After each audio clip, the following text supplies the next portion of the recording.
ओम शांति। 24 सितंबर 2024 की साकार मुरली है। बाबा कहते, मीठे बच्चे, तुम जितना समय बाप की याद में रहेंगे उतना समय कमाई ही कमाई है। याद से ही तुम बाप के समीप आते जाएंगे। प्रश्न: जो बच्चे याद में नहीं रह सकते उन्हें किस बात में लज्जा आती है? उत्तर: अपना चार्ट रखने में उन्हें लज्जा आती। समझते हैं सच लिखेंगे तो बाबा क्या कहेंगे, लेकिन बच्चों का कल्याण इसमें ही है कि सच्चा सच्चा चार्ट लिखते रहे। चार्ट लिखने में बहुत फायदे हैं। बाबा कहते, बच्चे इसमें लज्जा मत करो। ओम शांति। रूहानी बाप बैठ बच्चों को समझाते हैं। अब तुम बच्चे 15 मिनट पहले आकर यहाँ बाप की याद में बैठते हो। अब यहाँ और तो कोई काम है नहीं, बाप की याद में ही आकर बैठते हो। भक्ति मार्ग में तो बाप का परिचय है नहीं, यहाँ बाप का परिचय मिला है और बाप कहते हैं, माम एकम याद करो। मैं तो सब बच्चों का बाप हूँ। बाप को याद करने से वर्षा तो ऑटोमेटिकली याद आना चाहिए। छोटे बच्चे तो नहीं हो ना। भले लिखते हैं हम 5 मास का व 2 मास के हैं, परंतु तुम्हारी कर्मेंद्रियां तो बड़ी है। तो रूहानी बाप समझाते हैं, यहाँ बाप और वर्षे की याद में बैठना है। जानते हो हम नर से नारायण बनने के पुरुषार्थ में तत्पर है व स्वर्ग में जाने के लिए पुरुषार्थ कर रहे हैं। तो ये बच्चों को नोट करना चाहिए। हमने यहाँ बैठे बैठे कितना समय याद किया। लिखने से बाप समझ जाएंगे। ऐसे नहीं कि बाप को मालूम पड़ता है हर एक कितना समय याद में रहते हैं। वह तो हर एक अपने चार्ट से समझ सकते हैं। बाप की याद थी या बुद्धि कहाँ और तरफ चली गई, ये भी बुद्धि में है। अभी बाबा आएंगे तो ये भी याद ठहरी ना। कितना समय याद किया, वह चार्ट में सच लिखेंगे। झूठ लिखने से तो और ही 100 गुना पाप चढ़ेगा और ही नुकसान हो जाएगा।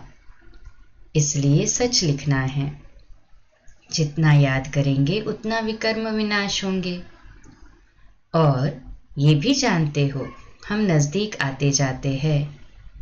आखिरी जब याद पूरी हो जाएगी तो हम फिर बाबा के पास चले जाएंगे। फिर कोई तो झट नई दुनिया में आकर पार्ट बजाएंगे, कोई वहां ही बैठे रहेंगे। वहां कोई संकल्प तो आएगा नहीं। वह है ही मुक्ति धाम, दुख सुख से न्यारे। सुख धाम में जाने के लिए अब तुम पुरुषार्थ करते हो। जितना तुम याद करेंगे उतना विकर्म विनाश होंगे। याद का चार्ट रखने से ज्ञान की धारणा भी अच्छी होगी। चार्ट रखने में तो फायदा ही है। बाबा जानते हैं याद में न रहने कारण लिखने में लज्जा आती है। बाबा क्या कहेंगे, मुरली में सुना देंगे। बाप कहते हैं इसमें लज्जा की क्या बात है, दिल अंदर हर एक समझ सकते हैं हम याद करते हैं व नहीं। कल्याणकारी बाप तो समझाते हैं, नोट करेंगे तो कल्याण होगा। जब तक बाबा आए उतना समय जो बैठे उसमें याद का चार्ट कितना रहा, फर्क देखना चाहिए। प्यारी चीज को तो बहुत याद किया जाता है। कुमार कुमारी की सगाई होती है तो दिल में 1-2 की याद ठहर जाती है, फिर शादी होने से पक्की हो जाती है। बिगर देखे समझ जाते हैं हमारी सगाई हुई है। अभी तुम बच्चे जानते हो कि शिव बाबा हमारा बेहद का बाप है। भल देखा नहीं है परंतु बुद्धि से समझ सकते हो।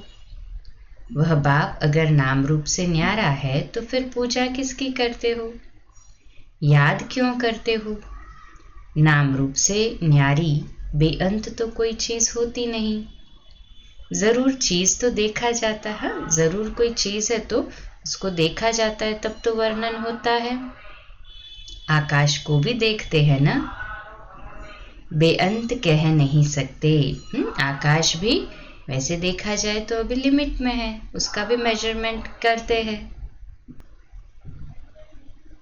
तो आकाश भी वैसे देखा जाए तो बाबा कहते हैं बेअंत तो नहीं है, उसको भी मेजर कर सकते हैं।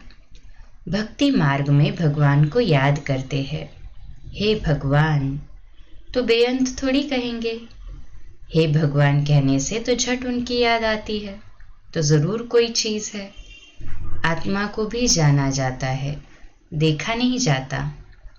सब आत्माओं का एक ही बाप होता है, उनको भी जाना जाता है। तुम बच्चे जानते हो बाप आकर पढ़ाते भी है, आगे ये मालूम नहीं था कि पढ़ाते भी है। श्री कृष्ण का नाम डाल दिया है। श्री कृष्ण तो इन आंखों से देखने में आता है, उनके लिए तो बेअंत नाम रूप से न्यारा कह न सके। श्री कृष्ण तो कभी कहेंगे नहीं माम एकम याद करो, वह तो सम्मुख है, उनको बाबा भी नहीं कहेंगे। माताएं तो श्री कृष्ण को बच्चा समझ गोद में बिठाती है, जन्माष्टमी पर छोटे श्री कृष्ण को झुलाएंगे। क्या सदैव छोटा ही है? फिर रास विलास भी करते हैं, तो जरूर थोड़ा बड़ा हुआ, फिर उनसे बड़ा हुआ। वह क्या हुआ, कहाँ गया, किसको भी पता नहीं। सदैव छोटा शरीर तो नहीं होगा ना, कुछ भी ख्याल नहीं करते हैं। ये पूजा आदि की रस्म चली आती है, ज्ञान तो कोई में है नहीं। दिखाते हैं श्री कृष्ण ने कंसपुरी में जन्म लिया, अब कंसपुरी की तो बात ही नहीं, कोई का भी विचार नहीं चलता।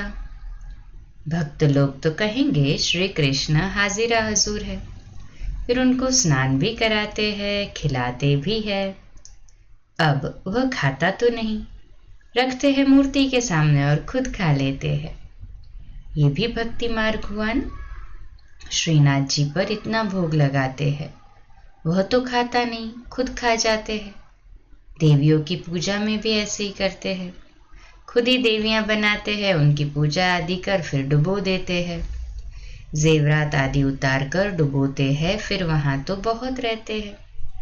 जिसको जो हाथ में आया वह उठा लेते हैं। देवियों की ही जास्ती पूजा होती है। लक्ष्मी और दुर्गा दोनों की मूर्तियां बनाते हैं। बड़ी मम्मा भी यहाँ बैठी है ना, जिसको ब्रह्मपुत्रा भी कहते हैं। समझेंगे ना कि इस जन्म और भविष्य के रूप की पूजा कर रहे हैं।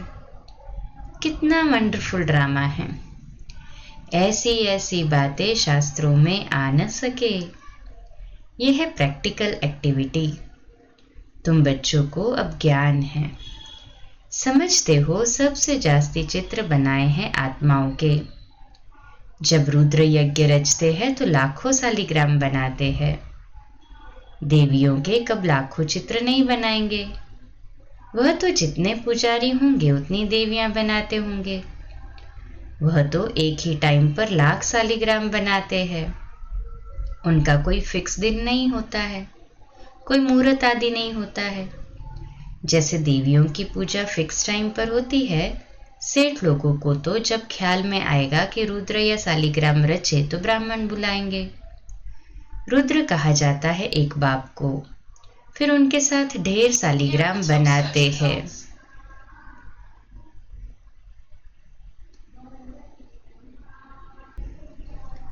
रुद्र शिव बाबा तो एक ही है ना, आत्माएं अनेक है, इसलिए शालिग्राम लाखों बनाते हैं। देवियों के कब लाखों चित्र नहीं बनाएंगे, वह तो जितने पुजारी होंगे उतनी देवियां बनाते हैं। वह तो एक ही टाइम पर लाख शालिग्राम बनाते। उनका कोई फिक्स दिन भी नहीं होता, कोई मुहूर्त आदि भी नहीं होता है। जैसे देवियों की पूजा फिक्स टाइम पर होती है।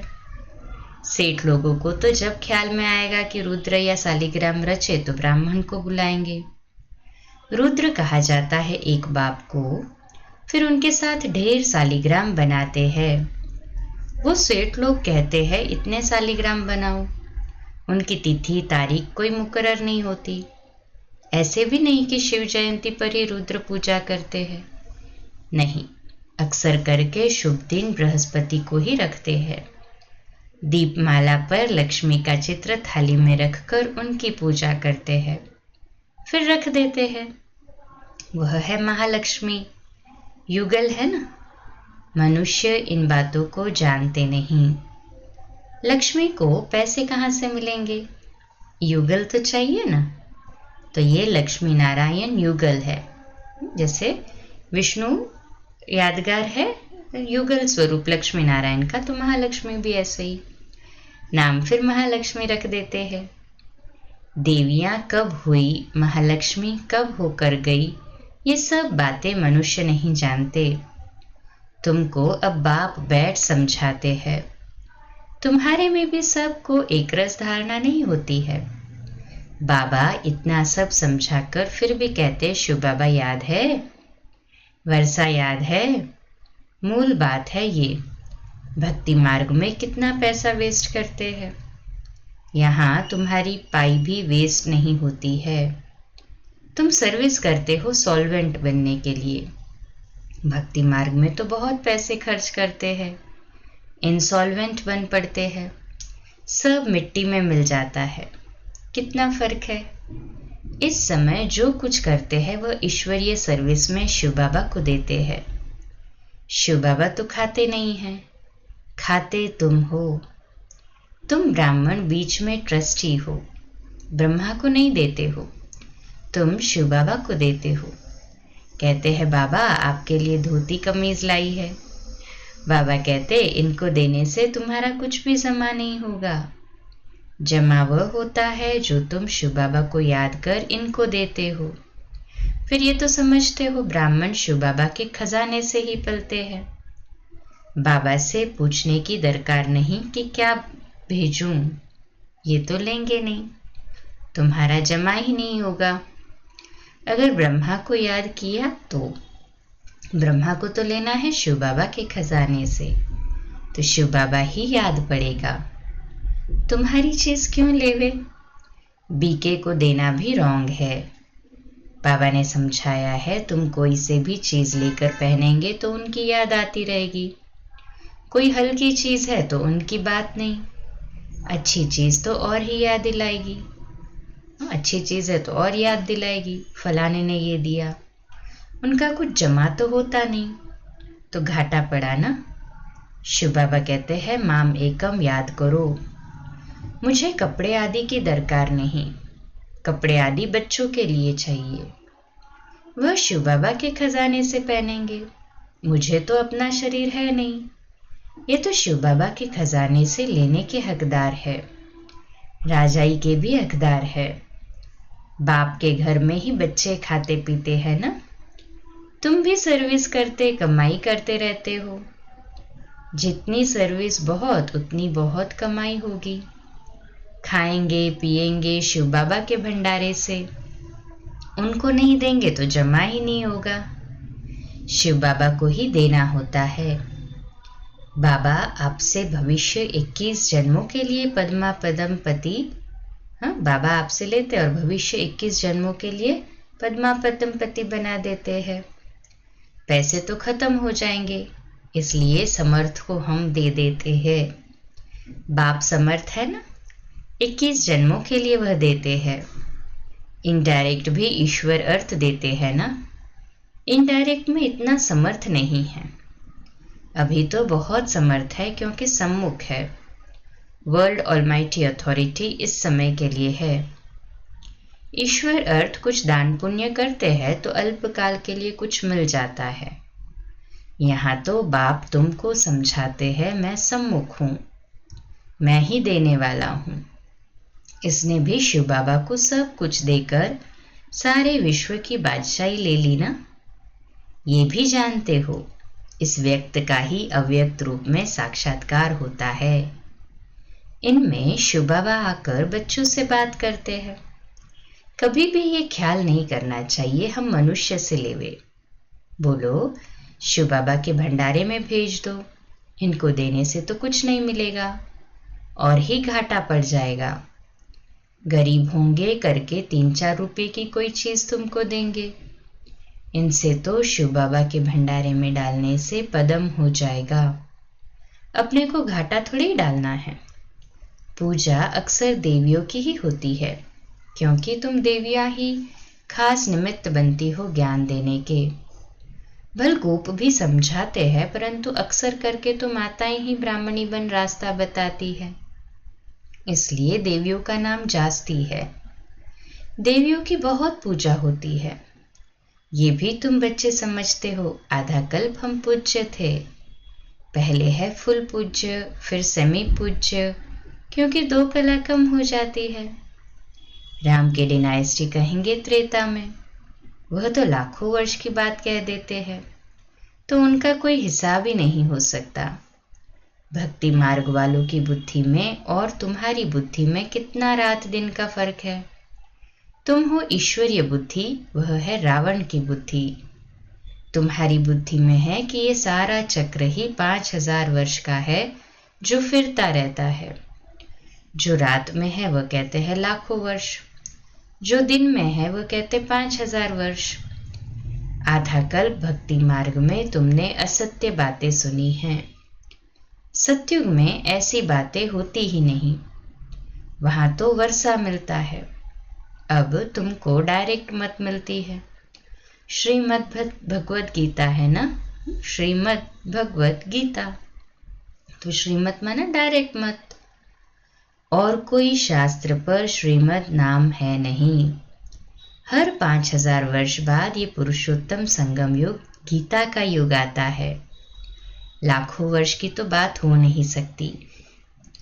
कभी भी कोई आए तो ले जाओ संगम पर। बेहद के बाप ने रचयिता अर्थात अपना और रचना का सारा परिचय दिया है। फिर भी कहते हैं अच्छा बाप को याद करो। और कुछ धारणा नहीं कर सकते हो तो अपने को आत्मा समझ बाप को याद करो। कितना सहज कर दिया बाबा ने। पवित्र तो बनना ही है। बाप से वर्षा लेते हो तो दैवी गुण भी धारण करने हैं। अच्छा, मीठे मीठे सिकिलदे बच्चों प्रति माता पिता बाप दादा का याद प्यार और गुड मॉर्निंग। रूहानी बाप की रूहानी बच्चों को नमस्ते। हम रूहानी बच्चों की रूहानी बाप दादा को याद प्यार गुड मॉर्निंग और नमस्ते। वाह बाबा वाह, शुक्रिया बाबा शुक्रिया। धारणा के लिए मुख्य सार है। पहली पॉइंट, 21 जन्मों के लिए पद्मों की कमाई जमा करने के लिए डायरेक्ट ईश्वरीय सेवा में सब कुछ सफल करना है। ट्रस्टी बन शिव बाबा के नाम पर सेवा करनी है। दूसरी पॉइंट, याद में जितना समय बैठते उतना समय बुद्धि कहाँ कहाँ गई ये चेक करना है। अपना सच्चा सच्चा पोता मेल रखना है। नर से नारायण बनने के लिए बाप और वर्षे की याद में रहना है। आज का मीठा वरदान, विस्मृति की दुनिया से निकल स्मृति स्वरूप रहे हीरो पार्ट बजाने वाले विशेष आत्मा भव। तो आज का स्वमान, मैं विशेष आत्मा हूँ। मैं विशेष आत्मा हूँ। विश्लेषण, ये संगम युग स्मृति का युग है और कलयुग विस्मृति का युग है। आप सब विस्मृति की दुनिया से निकल आए। जो स्मृति स्वरूप है वही हीरो पार्ट बजाने वाली विशेष आत्मा है। इस समय डबल हीरो हो। एक हीरे समान वैल्यूएबल बने हो, दूसरा हीरो पार्ट है। तो यही दिल का गीत सदा बजता रहे कि वाह मेरा श्रेष्ठ भाग्य वाह।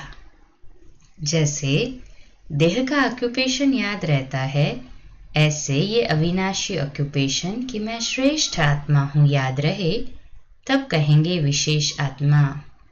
स्लोगन है, हिम्मत का पहला कदम आगे बढ़ाओ तो बाप की संपूर्ण मदद मिलेगी। अव्यक्त इशारा आज का, कई बच्चे बहुत अच्छे पुरुषार्थी हैं, लेकिन पुरुषार्थ करते करते कहाँ कहाँ पुरुषार्थ अच्छा करने के बाद प्रारब्ध यहाँ ही भोगने की इच्छा रखते हैं। ये भोगने की इच्छा जमा होने में कमी कर देती है।